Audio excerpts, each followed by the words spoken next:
how do we talk about our sexual needs and desires without it being awkward? I cannot wait for this conversation. We'll try not to make it awkward. Yeah. Or maybe we won't. I don't know. Why is it so hard? What a big question.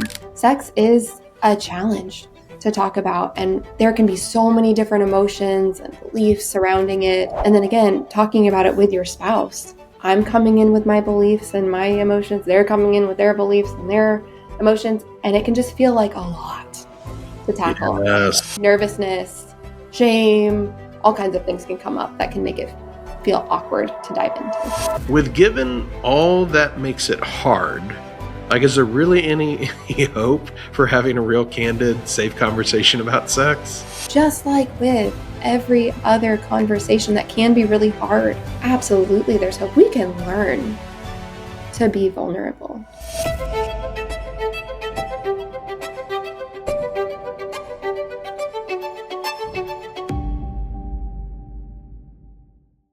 In this episode to the Road to Happiness podcast, I'm going to be joined by NICC therapist Danielle Schaefer from MyCounselor.Online, and we're going to be unpacking her new article on how to talk about sexual needs and desires without it being awkward.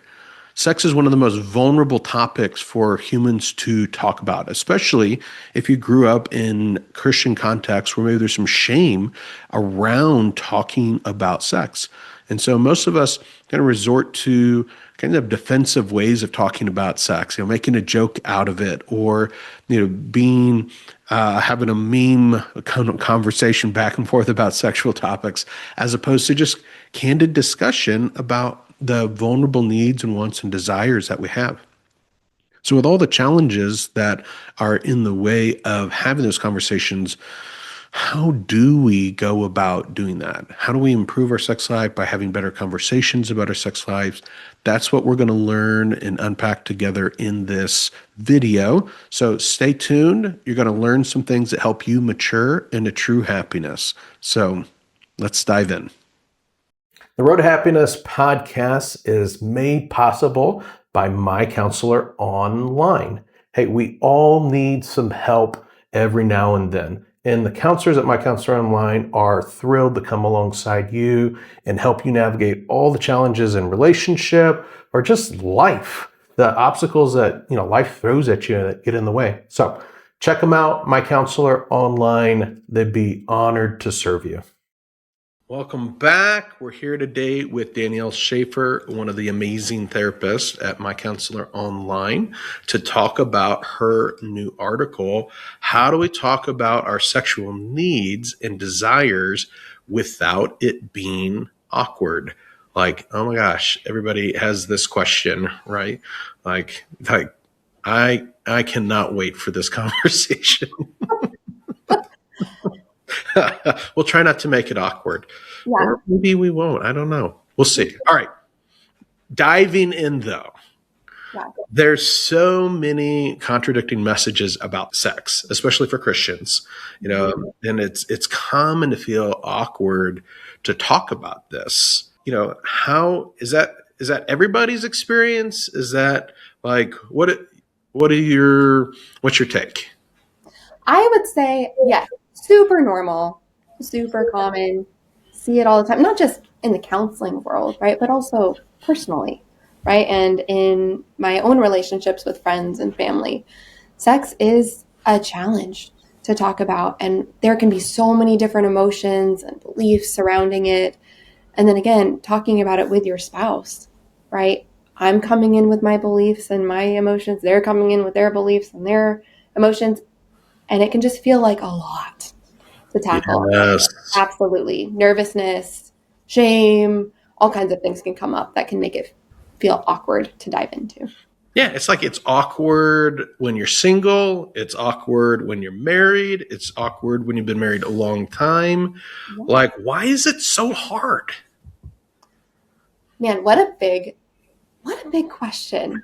And I'm sure that my answer is still not going to capture all the different facets, right? But it's complicated. Mm-hmm. It is complicated. Yeah, it's multi-layered, complex and we all have these different experiences tied to it. But I think one of the pieces that I see really regularly is just growing up, sex not being talked about. Right. Right? Yeah. That's inherently shaming, right? Like all you have to do to create shame around something is not talk about it. 100%. Yes. And so I think that silence, sometimes smattered in with like a couple, sex is good, sex is a gift from God, don't get pregnant, right? We get, some of those little messages, but the overwhelming piece is just silence, Yeah. right? So I think, Silence and this mixed message of it's good, but don't talk about it. It's good, but don't feel sexual feelings. It's good, but it's like, huh? What? yes, yes. And so we're just navigating something and all of these experiences. And again, it's so tied to our own feelings about our bodies or our feelings of arousal or desire. And all of that's just tied in together. And what do we do with that? And so, again, I think that's one piece that makes it super, super challenging. Additionally, with that silence comes, we're not used to even naming the parts involved, Yeah. right? Yeah. I have no vocabulary for it. Yes, yes. It would be like if someone were to ask me to talk about my car's engine. I can look at that thing and I can try to point to things, but I don't have the language, I don't have the vocabulary, I don't have the practice, don't have the skill set. And so I'll say something Yeah. about operators, maybe throw some guesses out there, but it's going to be a really stilted conversation, honestly, and I don't know that it's going to be effective or productive. Right. And we get the message like we're not even supposed to talk about it, Yes. right? Like the silence that we experience around it, Mm-hmm. or maybe the scolding that we receive for asking questions or have conversations around it, Mm-hmm. or like every kind of conversation that does occur, often having like a negative context around it. Like it's inappropriate locker room talk. And Yes. these are not the kinds of things that we talk about. And so it's like shameful and bad to candidly talk about it. And so how like is there just going to be a switch that flips that suddenly changes all of that messaging and like, oh, now it's easy. Now I know what to say. Now I know how to. Doesn't No, work like that. no, absolutely not. Just like with anything else, right? It really Mhm. does take intentionality and practice. And also, yeah, those early experiences. I feel like one of the markers of like a good mutual conversation is being able to be really curious. And oftentimes, our natural curiosity about our bodies or about sex or about anything related to intimacy gets, like you said, squashed or combined with shame. And so it makes Mhm. it so much harder to engage in this conversation because what ends up happening is we end up feeling the shame or the messages that squashed our curiosity in the first place instead of just being able to access that really safe, curious, accepting stance. Yeah. It seems like it's either we can't talk about it at all, or if we can talk about it, the only way we can talk about it is in a very superficial, non-vulnerable, kind of stereotypical, joking sort of fashion. Like we can make that's what she said jokes, Yes. and we can kind of make comments about either a stereotypical picture of girls not being interested in sex and the husbands that's all they think about, Yes. or overcompensating for genital sizes. Like we can like put it in this humor and joking kind of space where we can use catchphrases that are in TikTok videos or cultural kinds of pieces that are arm's length from anything like real. Absolutely. Yeah. The stereotypes feel so much safer, right? And not Hmm. as vulnerable as I can talk about men in general, women in general. Hmm. And like you said, that other side where we can joke about it Yeah. or But I watch it in a chick flick or like whatever. In some ways, mhm. it's overexposed over here in a very non-vulnerable, non-real. Yes. Right. And I think that's part of like at the heart of it, right? Mhm. We're talking about how do we talk about sexual needs and desires without it being awkward? Well, it is it's vulnerable to talk about needs and desires. Like, it's not arm's length. It's not like talking about sex in general. It's not talking about other people's sexual experiences. It's like, to actually name what matters to me. Mm-hmm. Ah! Yes, the internal scream. Yes. Yeah. I mean, with given all that makes it hard, like, is there really any hope for having a real candid, safe conversation about sex? No, No. actually, this is the one conversation we'll never learn to have. Yep. And that's the end of the video right There there. it is. You asked the question, we've answered it. No. No, of course, right? There's so much hope, just like with every other conversation that can be really hard, right? And we all have these barriers or blocks or challenges with, like you said, having this really vulnerable conversation. But again, absolutely, there's hope. We can learn to be vulnerable Yeah. with our spouse or with another person. We can learn to do this really, really well. And it may, oh, go ahead. I was just going to say, and why would you say it matters? Like, does it matter to like be able to have this conversation? Like, we probably know people, and there's a lot of people, like, we can speak professionally, that just like never have candid conversations about sex. What does it cost them? Like, why does this even matter to put in the effort of being vulnerable and kind of leaning in to talk about my desires, talk about needs? Like, what's on the line here? Yeah. Yeah. Such a good question, such a good point, right? What is on the line?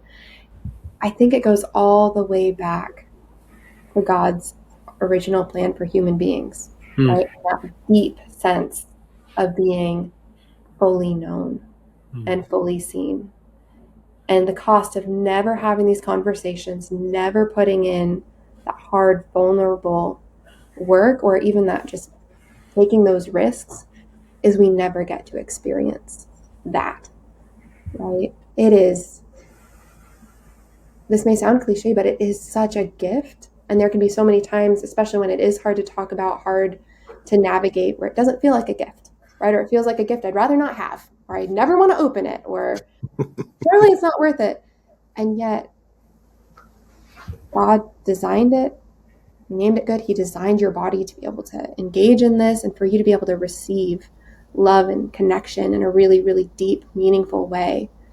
And so to not have this conversation almost feels like I am choosing to reject a good gift that God is giving me. Yeah. Yeah. And there's something very sweet and close and connected about that. Mm-hmm.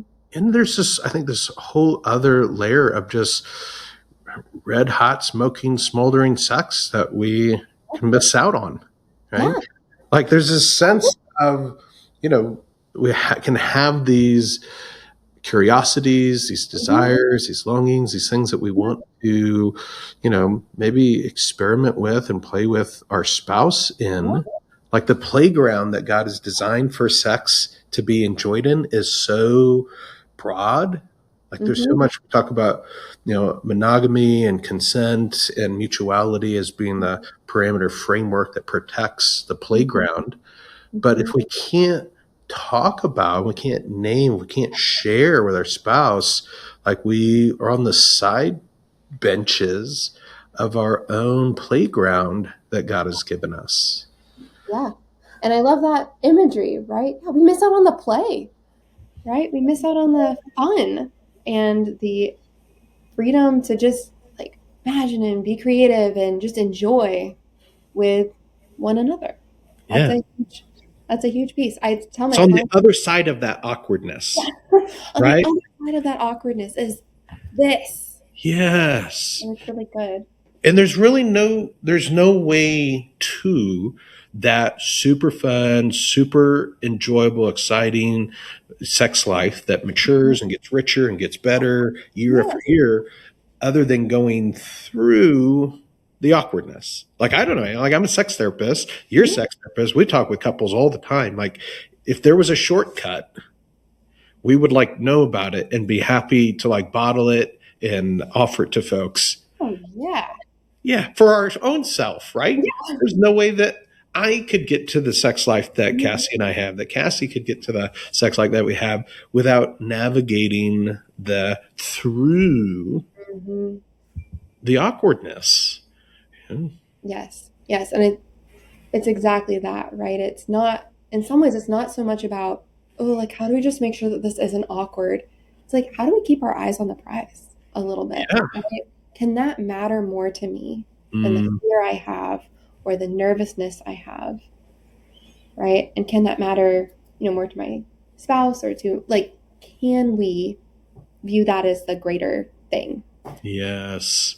All right. So let's say, person's watching this, reading this article, and they're bought in. They're like, okay, you've talked me into it. Perfect. Like it's awkward, but the beautiful gift that God has for me in closeness and connection and intimacy, my marriage, the red hot, smoking, smoldering sex that, maybe I've fantasized about, but, have just been like terrified or thought maybe is never actually possible for me to have. Maybe I'm believing that lying on the other side of this awkwardness, if I'm willing to lean into it, maybe I can actually enjoy that and have that and share that and have this playground for me and my spouse. How do I do that? Like, what are some resources or what would be some things that I could try, next steps? Like, help me, and how do I lean into this awkwardness? Because I want what's on the other side of it. Mhm. Yes, such a good question. And I think for me, the biggest piece, because it's big, there's a lot there, and Mm-hmm. so it's breaking it down into chunks or Mm-hmm. providing some structure, all under the umbrella of we want to, I think I say this in the article, but let's start with the gospel first. Kind of that classic stoic philosophy where you run the absolute worst case scenario, or, Christ when he says, don't worry about, the people who kill the body, worry about this bigger fear, right? But with your person, right, or as you're trying to lean into this, remember, okay, there is grace here, right? And Mm. really just name it. I'm nervous, right? Or I'm, Yeah. right? That's the first thing, is just as much as possible, as much grace as we can offer our person, ourselves, to go in and say, we will not do this correctly. Mm-hmm. It will potentially be challenging, but it's going to be okay. Mm-hmm. That's the umbrella I want to wrap Safety. everything Yeah. in, right? Yeah. That God uses, Creating the space of safety. yes, creating safety. And then from there, we have so many different options, right? Mm-hmm. I think one thing that is really accessible is grabbing a book, Mm-hmm. a solid book. Yeah. Shameless plug in that. There's Cassie and I's book on the subject. Yeah. Yes. Feeling Sexy by the Spurlocks, right? Any book that I feel like is grounded in biblical principles, because there are a lot of crappy sex books out there. Yeah. You But know? you've got folks like Cliff and Joyce Penner. You Yes. have folks like Doug Rosenau. You have like Kevin Lehman. Like you have people, Christian authors, who have written good resources. Julie Slattery has got some great resources that are out there. Like there's a number of folks. How do we get the most out of those things? Like should I just how do I, okay, I'm gonna go buy a sex book. Okay, and do it. Order from Amazon to come to my door, so nobody has to see me standing in the aisle reading the sex book, picking it out. I, my favorite thing for people to do is, first of all, read it out loud. Hmm. I think there is something about just saying things out loud, Hmm. even if they're not your words. In grad school, when you take your first sex therapy training and they're like, go to a mirror and say vagina, penis, and you have to just, Yes, oh, it was terrible. It was so horrifying. oh, yeah, Yeah. yeah. And you just have to say it until you stop blushing, right? Right. And that, I feel like, so first, reading it out loud, and if possible, reading it out loud together. Again, if you're married, like with your spouse, Yes. and then being really attuned to anywhere you want to stop, like if you see yourself in it or you see your relationship in it, stop right there and pause and talk about it. Yes. I think that is wonderful. You can also do this with a friend, right? I feel Right. like, especially for singles or even women, men, you can seek out a godly person of the same sex I and think that's so powerful. People, overlook that as a possibility. Mhm. Like, we can kind of giggle about sex or make a side comment and all that, but it's like when it comes to actually having a meaningful conversation, and like it's like, I can't do Yes. that. But all of us are in the same boat. Like, Mhm. all of us are navigating the cultural impact, both church culture and world culture, that has tainted our experience and put shame and fear around sex. Like, we can help one another just by being brave and inviting a conversation. Like, have a sex book club, you know, Yes. have it where you're reading through together some of these resources that Christian authors have put together on the subject, and having just open dialogue Mhm. about your experience and others' experience and what you're learning, what you're not sure of, what you're terrified of. Yes. Like, so much value comes when we're not facing it alone, but we've got our, those in our corner with us, those iron sharpeners that can cheer Mhm. us on. And we can laugh together, we can cry together, we can feel awkward together until we don't feel awkward talking about these things. Yes. Yes. I think sex can be such an area that it can be so isolating, right? Hmm. They're like, I can't share this with this, other person. And so I feel like the enemy can so easily use that to bring so much discouragement, Yes. so much hopelessness, right? I feel like that is one of the number one things that people come into my office and just say that they feel hopeless about this Yes. area of their life because normally it's been years that it's just been Hmm. hard. And again, they haven't been able to go to somebody else and just have that aloneness in it undone. And so, Yeah. yeah, absolutely. Yeah, and I love you mentioned it earlier, but reading it out loud with your spouse. Like, Mhm. I've known lots of couples that have used these kinds of books, whether it's Cassie and I's Feeling Sexy, or one of the Penner's books, Enjoy, or God's Gift to Sex, or and use them like a devotional where they're Yeah. reading it out loud with each other and having discussion, having conversation. In the book itself helps prompt the awkward conversation and helps put some language and frame, spurs questions. Like, a lot can happen just from using a book as a devotional together. Absolutely. And like you said, it's hard for me. All those books that you named, they all include discussion questions, Hmm. right? All the authors know. Yes, this is challenging to talk about. Let's actually prompt this. And so they make it really easy. Well, maybe not easy, but simple. Yeah, easier. Yeah, easier. Kind of set the stage, prompt to move beyond kind of the awkward, superficial kind of joking about sex to Mhm. actually meaningful conversation, where we can share our own thoughts, feelings, opinions, fears, our own Mhm. story, and be able to make meaningful progress in connecting. You mentioned, the work that we do with folks. So we're sex therapists. We work with folks through sexual difficulties all the time that come. Let's talk about that for a moment, just as a resource. Like, how does sex therapy help? What is it that we do with a couple that comes in that's maybe, feeling disconnect in this part of their relationship and trying to figure out how to move forward? What can they expect when they come and sit down with you? Yeah, absolutely. I feel like, again, one of the greatest strengths of coming in for counseling is you get this really, really safe place with a really, really safe, knowledgeable person where there's nothing that you are going to say that's going to shock them or say, like, Right. no, not that. Oh no. Yeah, that's awful. Yeah. And so first of all, just and again, it's not you against your spouse or you don't have to worry about that. You're not going to offend your counselor, right? Mhm. Your counselor is so for you and for your relationship. They're biased toward your sex life being amazing, Yes. right? Which is awesome. And as far as what to expect, right? It can also just, the whole process itself can be helpful and clarifying, because your counselor is going to sit with you and just say like, hey, what's going on? Like, tell me about what this has been like for you. And you get to share, right? Mm-hmm. Your story, what this has been like. And then after that first session, we then get to do this lovely big kind of assessment where we get this overview picture of all the different factors. And I feel like it can be so validating Mm-hmm.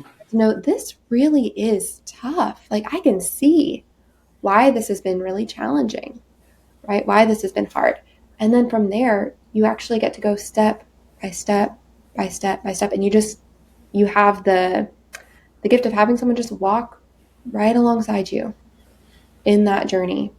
Yeah. And it's wonderful, especially I feel like early on, just being able to ask all your questions, being able to just lay it out there and have someone help you put it together. Yes. And it's incredibly effective. Like Mm-hmm. the vast majority of folks, like 95, 96, 97, like, nearly everybody that comes for sex therapy is really able to identify the blocks that are getting in the way for them and being able to improve and grow in their sex life and really achieve the goals that they have. Like, and that's not just at My Counselor Online. We see those in our data and collect it, but as the field kind of measures sex therapy in general, that these are addressable kinds of issues and it can be, highly effective. And so folks, I think that's important to know because people struggle for years, Oh, yeah. feel like they don't know where to turn, don't know how to get answers, and feel like they're broken, and feeling like, and that's just not true. Like, you've never had an orgasm.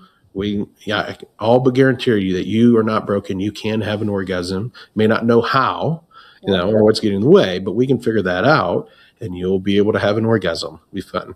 That you experience pain when you try to connect, we can figure out why you're experiencing pain and address that so that you're not experiencing pain. Don't have any desire to connect, we can figure out why that is and get you back to a place where you're looking forward to connecting with your spouse. Like, it's just, we can do it. We do it all the time. Yeah, you're naming that so well. The wonderful thing about sex therapy is, yeah, people come in hopeless, and what we have to offer, it's not an empty hope. It's like, Mm-mm. oh, yeah, no, there is actually there's a process, right? Yeah. There are things that will actually be helpful. Yeah.